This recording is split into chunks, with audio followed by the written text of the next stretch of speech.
नमस्कार मित्रांनो, तुम्हा सर्वांचं तुमच्याच यूट्यूब चॅनलवरती पुन्हा एकदा सहर्ष स्वागत। मित्रांनो, तुम्ही जर चॅनलवरती नवीन असाल तर चॅनलला नक्कीच सबस्क्राईब करा। मित्रांनो, काल आतापर्यंत घडलेल्या सगळ्या घटनांचा कळस झाला। ठाकरेपेक्षा मोठा गेम काल झाला। डिसेंबर 2024 विधानसभा निवडणुकांनंतर खादी वाटपामध्ये मतभेद झाले। शिंदे यांना विधान परिषद सभापती पद हवं होतं, पण भाजपनं राम शिंदे यांचं नाव पुढे केलं।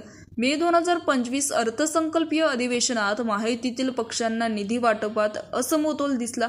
त्यातल्या त्यात शिंदे सेनेला अपेक्षित हिस्सा मिळाला नाही। फेब्रुवारी 2025 शिंदे समर्थक 11 खासदार आणि 44 आमदारांची वाया सुरक्षा काढली गेली। फेब्रुवारी 2025 शिंदे यांची 3 सरकारी कार्यक्रमांना गैरहजेरी राहिली। चला, हे झालं फडणवीस मुख्यमंत्री झाल्यानंतर। वरवर दिसणारे वाद, या पलीकडे शिंदेंच्या काळात सुरू झालेले अनेक योजना बंद करणं, घेतलेले अनेक निर्णय स्थगित करणं किंवा मग चौकशी लावणं, हे सुद्धा आतून शिंदेंवर भाजपनं केलेले वार होते। पण हे सुरू 2024 नंतर नाही तर 2022 पासून सुरू झालं होतं। फेब्रुवारी ते जून 2023 दरम्यान शिंदेंचे आमदार आम्ही होतो म्हणून भाजप सत्तेत आलं, असं जाहीरपणे बोलून दाखवत होते। त्याच वेळी फडणवीस अजित पवार बंड 2.0 ची तयारी करत होते। रिझल्ट असा राहिला की 2 जुलै 2023ला पवारांचा पक्ष आणि 40 आमदार घेऊन अजित पवार भाजपसोबत सत्तेत येऊन उपमुख्यमंत्रीपद भूषवलं त्यांनी, आणि शिंदे आणि त्यांच्या आमदारांचे झोप उडवल्या। 7 जुलै 2023 शिंदे आणि फडणवीस यांच्यात रात्री 2 वाजता चर्चा होते। चर्चेचा मुद्दा असा होता की अजित पवारांचा सहभाग आणि त्यांना सत्तेत दिला जाणारा वाटा।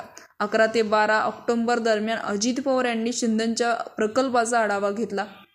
यानंतरची तारीख होती 14 नोव्हेंबर 2023। अजित पवारांनी कॅबिनेट बैठक सोडली, कारण तब्येतीचं दिलं। असं असलं तरी अजितदादा नाराज होते अशी चर्चा झाल्या। याच काळात तर अजित पवार गटासोबत सर्व काही शेअर करायचे असले तरी सत्तेत राहण्याचा अर्थ नाही, असं संजय शिरसाटांनी केलेलं स्टेटमेंट।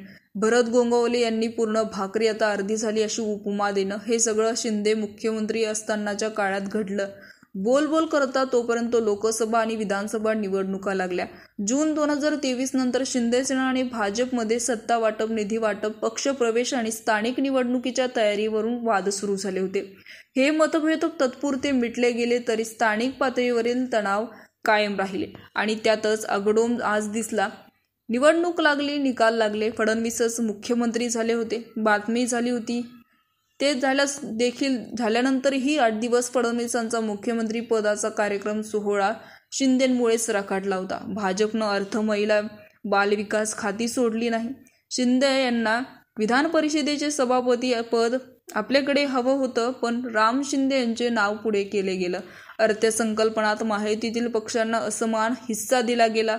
शिंदे सेनेला विकास निधी कमी देणं, भाजपनं शिंदे यांचे प्रतिस्पर्धी गणेश नाईक यांना स्थानिक निवडणुकीचे इन्चार्ज करणं, त्यामुळे कल्याण, मुंबई, ठाणे येथे शिंदेंची नाकाबंदी सुरू होणं, फडणवीस यांनी उद्धव ठाकरे यांना बाळासाहेब स्मारक समितीचे अध्यक्षपद देणं, शिंदे यांना हे सहन झालं नव्हतं असंही बोललं गेलं। तर मित्रांनो, याविषयी तुमचं मत कमेंट बॉक्समध्ये कळवा आणि चॅनलला नक्कीच सबस्क्राईब करा। तूर्तास धन्यवाद। जय महाराष्ट्र।